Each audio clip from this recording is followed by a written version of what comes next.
Un canal naturel à ciel ouvert qui fait des victimes presque chaque année. Amidou Kassé vit tout près de là. Et l'an dernier, il a failli y perdre son neveu. Depuis le côté là-bas, que l'eau l'a amené, ils l'ont pris là-bas, évanoui, presque mort. Et il a fait 10 jours plutôt à l'hôpital régional, en réanimation. Il y a 2 vieux aussi qui sont tombés là-dedans et une maman.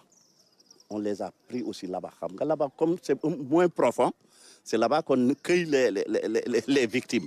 La soixantaine révolue, il habite dans ce quartier à Loire depuis 24 ans et voit le phénomène s'empirer d'année en année.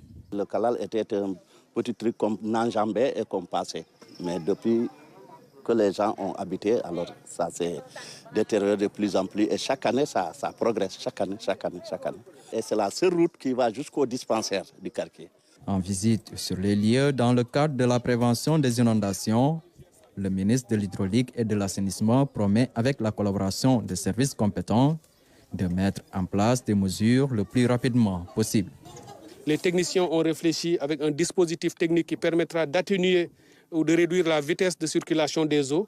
Nous allons stabiliser les ouvrages de passage qui sont déjà installés sur les sites, afin aussi, à ce niveau-là, de passer l'hivernage en amoindrissant les dommages et les dégâts sur la population. Monsieur le gouverneur, avec l'appui du préfet, ils vont assurer la coordination nécessaire pour que les travaux se fassent le plus rapidement possible et je donnerai des instructions dans ce sens. Avant, à Loire, le ministre et sa délégation ont sillonné les quartiers Santiaba et Belfort pour visiter des écoles et des maisons qui sont sous la menace des eaux pluviales.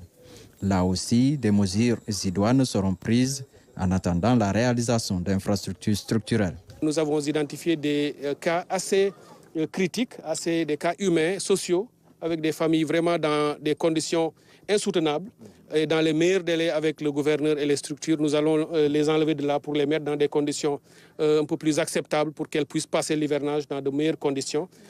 Il y a évidemment tous les besoins que nous avons en urgence, que nous allons déployer aussi rapidement en élevant le niveau ou la capacité de pompage avec les sapeurs-pompiers.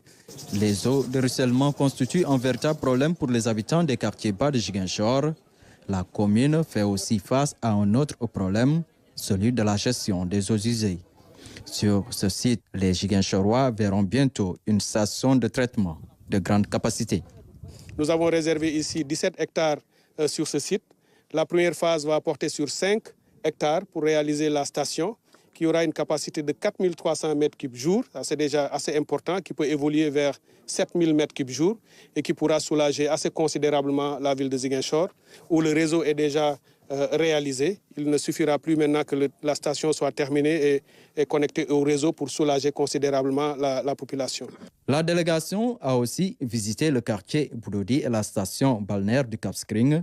Le docteur Cheikh Tidiane Dièye a appelé les citoyens à se mobiliser pour la deuxième journée nationale de nettoiement, prévue le 6 juillet sur toute l'étendue du territoire.